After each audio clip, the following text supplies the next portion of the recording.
আসসালামু আলাইকুম, কেমন আছো সবাই? আশা করি ভালো আছো। আমি আইসক্রিমের কাঠ জোড়া লাগিয়ে আটা দিয়ে জোড়া লাগিয়ে শুকানোর পর এর উপরে সুন্দর একটি আর্ট করব। এই আর্টটি আমি এখন উপরে লাল এবং কমলা রংটি ভালো করে মিশিয়ে নিচ্ছি, যেন বোঝা না যায়। লাল এবং কমলা রংটি ভালো করে মিশিয়ে নেওয়ার পর নিচে নিচে হলুদ হলুদ রংটি দেওয়ার পর নিচে হলুদের সাথে লাল রংটা মিক্স করে দিয়েছি।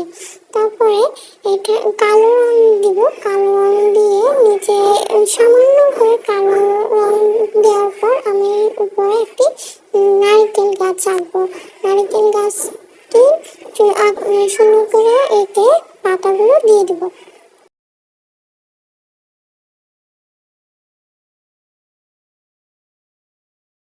নারকেল গাছের পাতাগুলো দেওয়ার পর নিচে কিছু ঘাস দিয়ে দেবো। ঘাসগুলো সুন্দর করে চিকন চিকন করে এঁকে দেবো।